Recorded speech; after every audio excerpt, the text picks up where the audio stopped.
چین زەبەلاحە نەرمەکەی جیهان.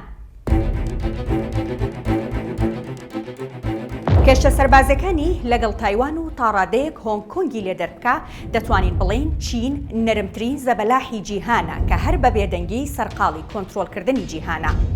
دوای 101 ساڵ لە دامەزراندنی حەزبی شووعی چین کە پارتی کۆمۆنیستی چینیشی پێدەوترێت لە ڕێی 20مین کۆنگرەوە خۆی ئەپدەیت دەکاتەوە.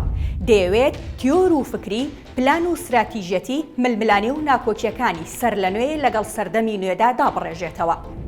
کاتێک باسی جەمسەرگیری جیهان دەکرێت ڕاستەوخۆ ئەمریکا و ڕووسیا دێنە بەرگوێ بێ ئاگا لەوەی چین زەبەلاحترین بێدەنگی ئەم جیهانەمانە و خولانەوەیەکی تەواوەتی بە دەوری گۆی زەویدا کردووە و هەمووانی تێپەڕاندووە.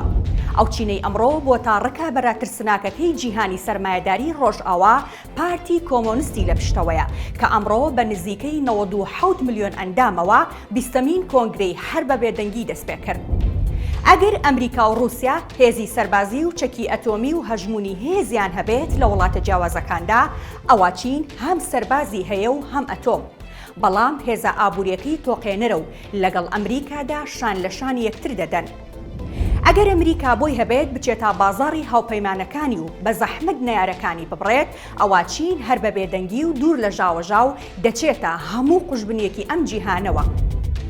لەلایەکەوە بەرهەمەکانی بازاڕی ئەمریکای داپۆشیوە و لەلایەکیشەوە ئەوروپا ئەوە لە ئاسیا بگەڕێت کە بە وڵاتی خۆشمانەوە هەموو شتێکمان تا ڕادەیەک چینیە. لەولاشەوە لە ڕێوە بەرهێنانەوە چوەتە ئەفریقا و بیابانی بەرفراوان و خاکەوشکەکەی کیشوەری ڕەش دەبوژێنێتەوە. لەوێوە هەم بەرهەمهێنان دەکات و هەم هەژمونی خۆی زیاد دەکات.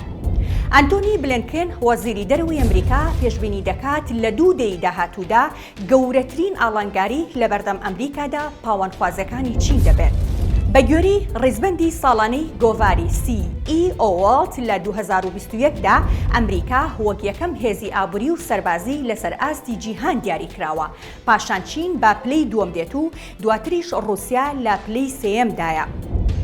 بنەمای دیاریکردنی بەهێزترینی جیهانیش لەسەر 7 ئاستەوەستێت کە بریتین لە سەقامگیری سیاسی، کاریگەری ئابووری، بودجەی بەرگری، چەکی دەوڵات، هاوپەیمانەتی نێودەوڵەتی، نەرمەهێز و هێزی سەربازی.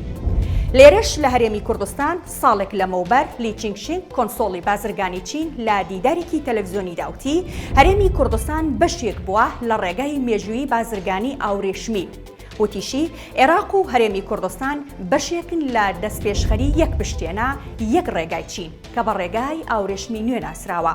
لەو ڕوانگەیەوە ساڵانە بە بەهای نزیکەی 2 ملیار و 500 ملیۆن دۆلار کاڵا لە چینەوە هاوردەی هەرێمی کوردستان دەکرێت. زەبەلاحترین و بەرهێنانیشی لە هەولێر دەبێت کە پرۆژەیەکی 5 ملیار دۆلاریە و خۆی لە کۆمەڵگەیەکی بازرگانی نیشتەجێبوون و گەشتیاریدا دەبینێتەوە.